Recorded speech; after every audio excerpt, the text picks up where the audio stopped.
Donc, vous suivez, je vais vous lire le texte qui s'intitule « Sur le soleil de Gardaïa ».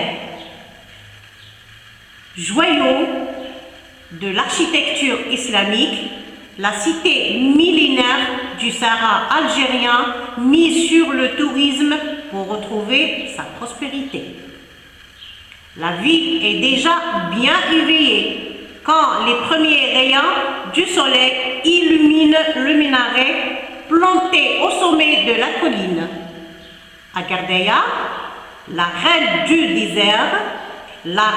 du désert, en s'agite quand il fait frais. Au mois d'août comme en décembre, l'astre omniprésent fait le malheur des peuples du désert algérien. Mais cette année, il a plu et les palmeraies de la vallée du Zab regorgent de verdure. Dans le lit de la rivière de l'oasis perdue au port du Sahara, à 600 km au sud d'Alger, on peut voir un maigre filet d'eau, témoin de la bonne santé de la nappe phréatique qui a permis à la vallée de prospérer. Gardaïa a 1000 ans, tout comme ses 4 sœurs qui forment aujourd'hui la pentapole du Zab. Il n'y a pas si longtemps, El Ataf, Benoura, Bnizgen, Mlika et Gardaïa étaient 5 cités distinctes. Héritage direct de l'architecture islamique du Moyen-Âge. Et pour cela, inscrite au patrimoine mondial de l'UNESCO en 1982.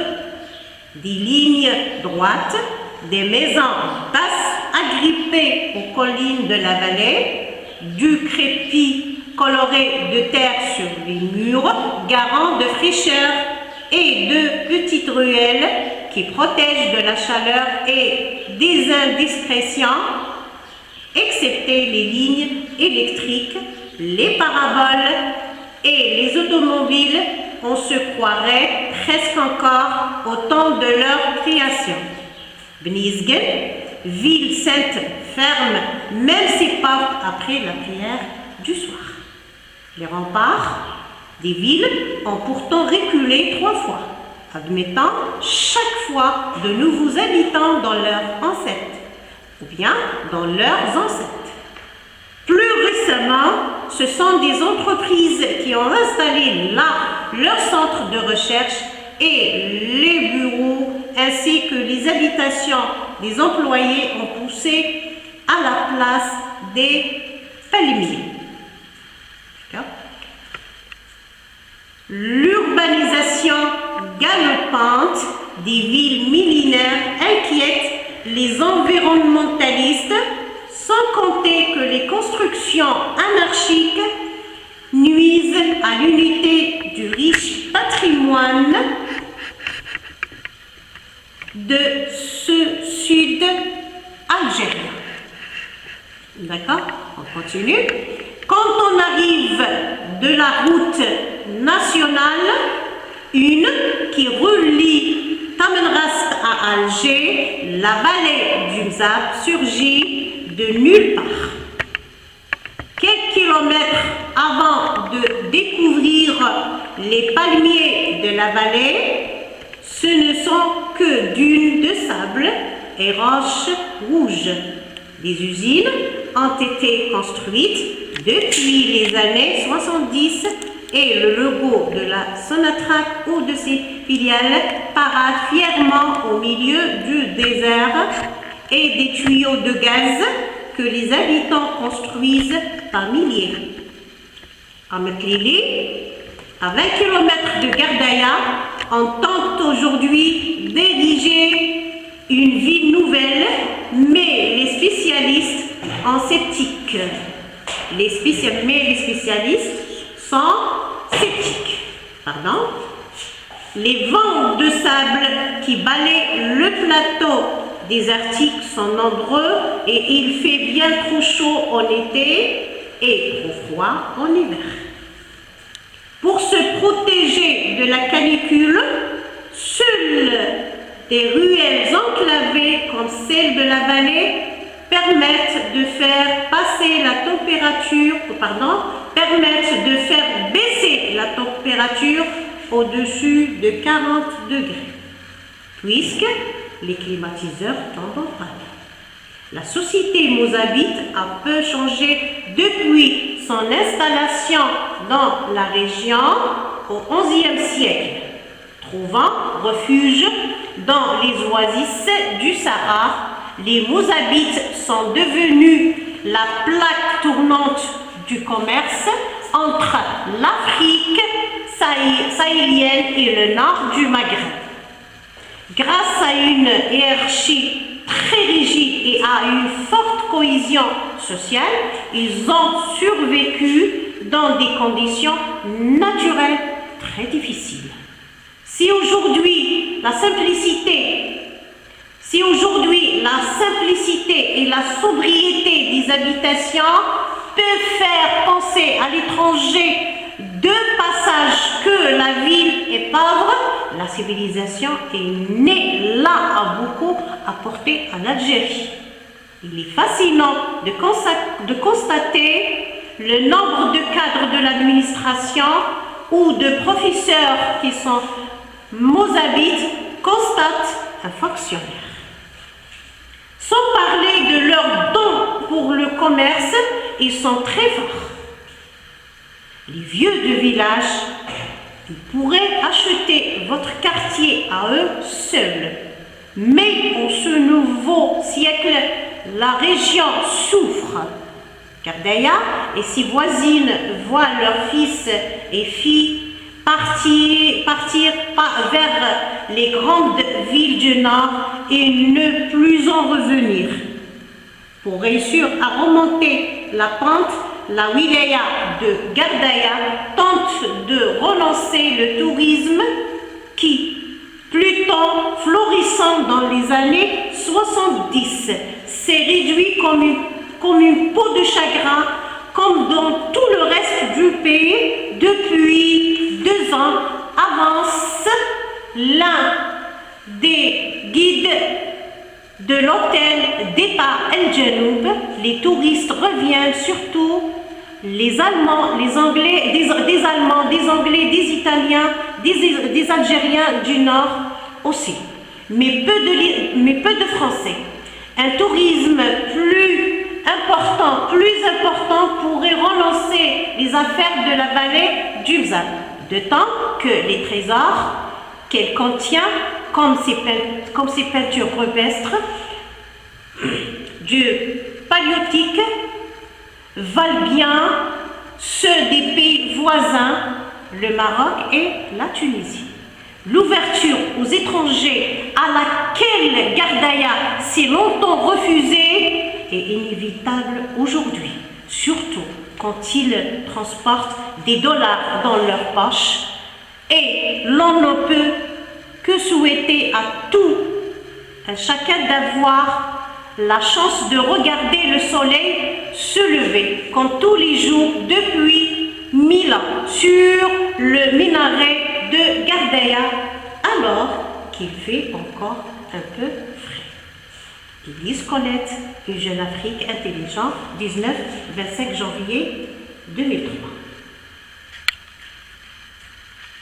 On passe à la question suivante qu'on va travailler sur le tableau. On indique dans le tableau les renseignements donnés sur la ville de Gardaïa. Donc, on va travailler sur l'aspect de la ville qu'on a, la situation géographique. Très bien. La situation géographique, vous allez donner des informations ou bien des renseignements concernant cette ville sur la situation géographique. Ensuite, nous avons le climat. Le climat, vous cherchez quel est le climat de... Et comment, alors le climat de Gardaïa. Ensuite, on va travailler sur l'histoire concernant Gardaïa et le dernier, ou bien la dernière, ça sera la situation économique. D'accord?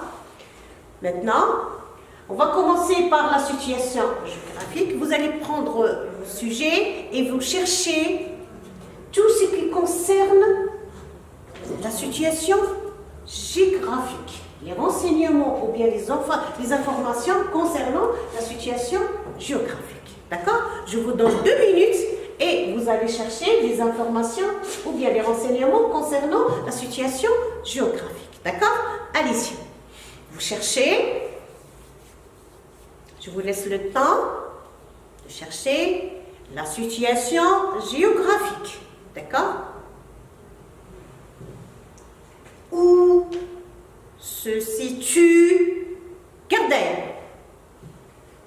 D'accord? Bien. Ça y est? Très bien. Alors, la situation géographique de Gardeia, nous avons 3 points. Premier point, nous avons Gardeia, oasis aux portes du Sahara. Comme vous voyez, donc, se situe aux portes du Sahara, donc ça fait partie d'une situation géographique. D'accord? Déjà, on a oasis, c'est le lieu là, et on a aussi où se situe Gardeil. D'accord? Deuxième point, vous l'avez trouvé? Deuxième point, nous avons à 600 km au sud d'Alger. Ça veut dire là, c'est la distance. Comme vous voyez, la distance entre Gardeia et Alger, donc à 600 km au sud d'Alger. Donc déjà, la distance, ça fait partie de la situation géographique. Ça y est? Regardez bien, à 600 km. Nous avons aussi sur la route, troisième point, sur la route nationale qui relie Tamanrast à Alger. Donc, ça c'est le lieu, si vous dites Tamanrast là, qui relie la route nationale, donc qui relie Tamanrast à Alger, c'est le lieu ou bien et qui travaille la situation géographique. D'accord? Pour résumer, on a dit que tout ce qui concerne la géographie, nous avons regardé où se situe aux portes du Sahara. La distance, qu'est-ce que nous avons comme distance? Nous avons à 600 km au sud d'Alger. D'accord? D'accord?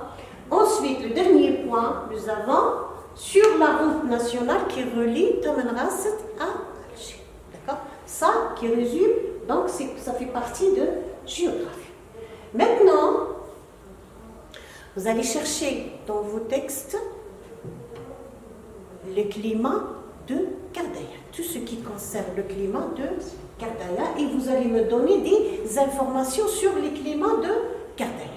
Les informations, ou bien les renseignements sur les climats de Gardeia. D'accord? Je vous donne 2 minutes. Et vous allez chercher des points, ou bien des expressions, ou bien des énoncés qui renvoient, ou bien des informations qui renvoient le climat de Gardeia. D'accord?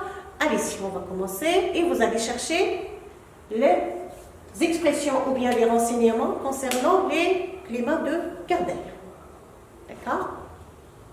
Très bien. Voilà. Ça y est? Très bien. Allez-y.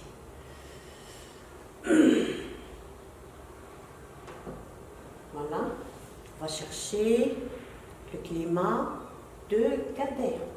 Tout à l'heure, on a travaillé sur la géographie, on a travaillé sur la distance, on a travaillé où se situe Gardeia, et la distance entre Tamanrast et Alger. Ça, c'est tout ce qui concerne la géographie. D'accord?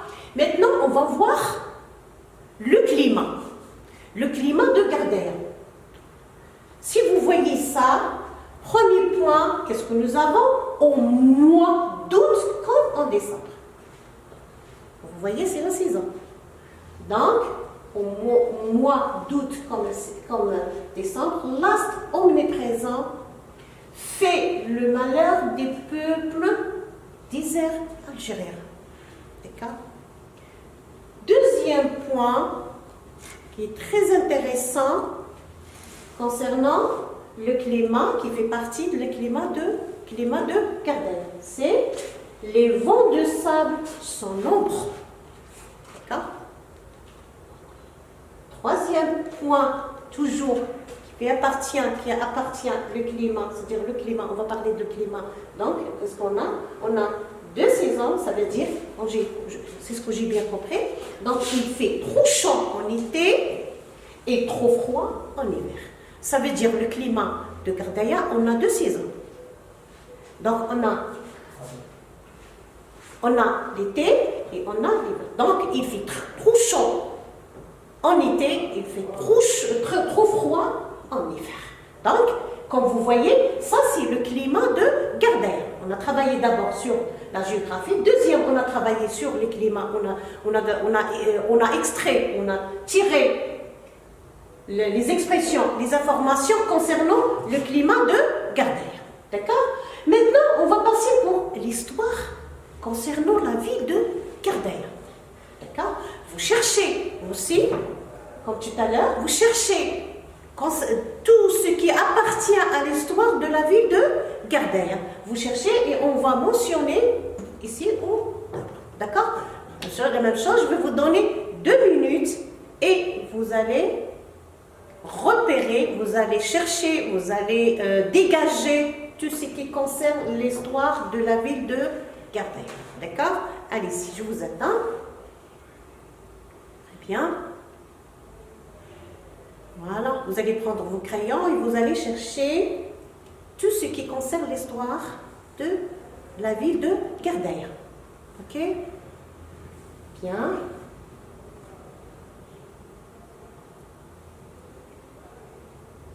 Voilà. Très bien. Allez-y. D'accord? Nous avons 4 points.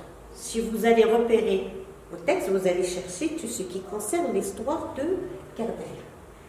Qu'est-ce qu'on a comme histoire? Ça veut dire qu'il y a une histoire, Gardaya a 1000 ans. D'accord? Et le Gardaya à 1000 ans, cela, ça fait partie d'une histoire. 1000 ans, ça fait partie de l'histoire de la ville de Gardaya. Deuxième point, bon, vous avez regardé bien ce mot-là, héritage de l'architecture de Moyen Âge. Ça veut dire la construction des maisons de Gardaya laisse un héritage de l'architecture du Moyen Âge. D'accord? Ça, déjà, cette expression renvoie à une histoire. D'accord? L'architecture du Moyen Âge, ça fait partie de l'histoire de Gardaya. Alors, ensuite, regardez bien l'histoire, regardez bien, inscrite. Gardaya inscrite au patrimoine, comme vous voyez, mondial de l'UNESCO en 1982. Donc, la ville ou le patrimoine de Gardaya, alors, inscrite au patrimoine mondial de l'UNESCO en 1982. Donc, ça fait partie de l'histoire de Gardaya. D'accord? Donc, alors, le dernier point, voilà, nous avons population berbère, comme vous voyez, de rite khaladjite. Déjà, la population berbère, c'est une histoire, d'accord? Ça fait partie d'une histoire de Gardaya. Donc, alors, des rites de khaladjite, Dernier point, installé dans la région, déjà, regardez comme vous voyez ici, 11e siècle, déjà 11e siècle, ça fait partie de l'histoire. Donc, c'est historique. Maintenant, regardez, installé dans la région du haut XIe siècle, voilà, tout ça, ça fait partie du passé. Donc, c'est l'histoire de Gardère. D'accord? Qu'est-ce qui nous reste maintenant? C'est beaucoup plus, il nous reste, c'est l'économie sociale, situation socio-économique.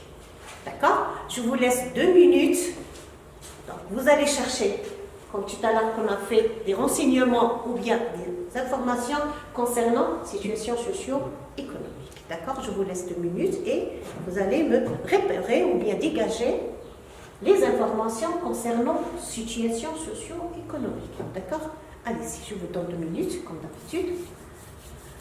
Bien. On va passer pour la troisième dernière. On va voir la situation socio-économique. Tout ce qui concerne la socio-économique, vous allez repérer, vous allez dégager dans le texte. D'accord? Je vais vous donner encore 2 minutes et vous allez donner des informations ou bien des renseignements concernant socio-économique.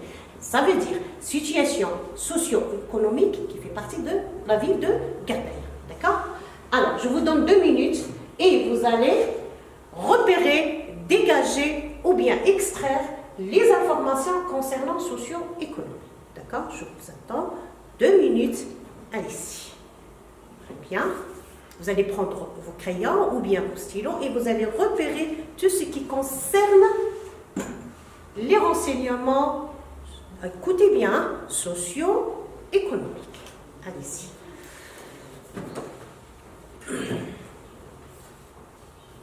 Ça y est?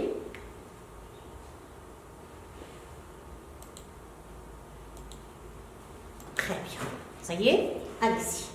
On va commencer par le premier point. Alors écoutez bien, nous avons socio-économique. D'accord? Alors, Mozambique devenue la plaque tournante. Donc regardez bien cette expression. La plaque tournante de commerce, d'un autre mot. Commerce entre l'Afrique sahélienne et le nord du Maghreb. Quand je dis le nord du Maghreb, ça veut dire ça fait partie de l'Algérie, ça fait partie du Maghreb, la Tunisie et le Maroc. Donc, nous avons ici commerce qui renvoie économique et qui fait penser automatiquement économique. D'accord?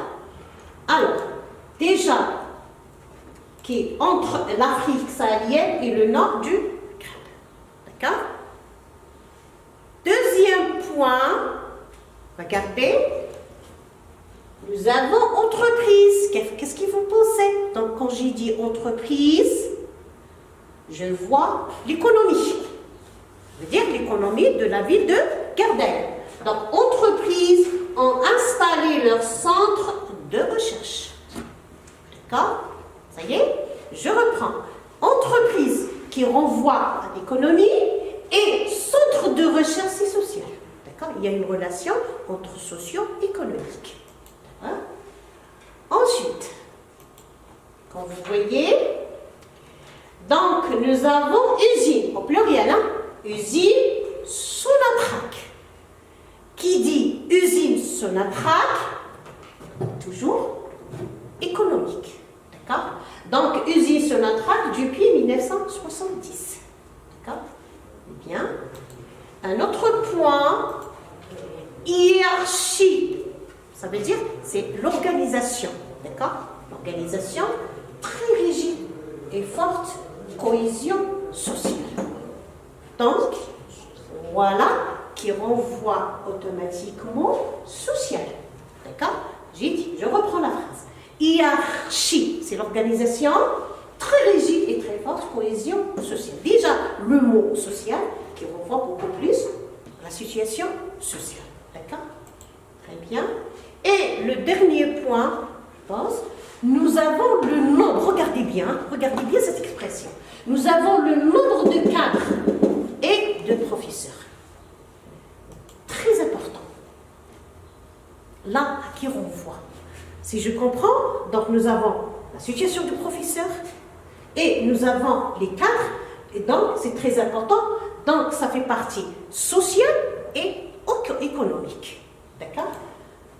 Le dernier point, je pense, et ça sera le temps. Regardez quand vous voyez, c'est le temps. Comment je pense que ça fait partie de la société pour le commerce. Le commerce appartient à l'économie. Donc, dans cette phrase, c'est la situation sociale économique. Ah, regardez bien cette expression et vous allez voir, mais actuellement souffre de départ de ses fils. D'accord? Comme vous voyez, il y a des intellectuels, hein, il y a des experts, ils sont partis de cette ville. Donc, ça fait partie, donc, toujours la situation socio-économique. Ce qui est très important pour la socio-économique, voilà, c'est chercher à développer le tourisme. Voilà, c'est ça, c'est très important pour la situation socio-économique de Gardère. D'accord? Là, on a travaillé sur le tableau tout ce qui concerne la ville de Gardaya. Au niveau de la situation géographique, on a travaillé sur le climat de Gardaya. On a travaillé aussi sur l'histoire, qu'il y a l'histoire de la ville de Gardaya. Et le dernier, on a travaillé sur la situation socio-économique. D'accord? Voilà ce qu'on a fait aujourd'hui concernant la compétence de la compréhension de l'écrit, le texte, le support sous le soleil de Gardaya. Merci beaucoup et merci pour votre attention.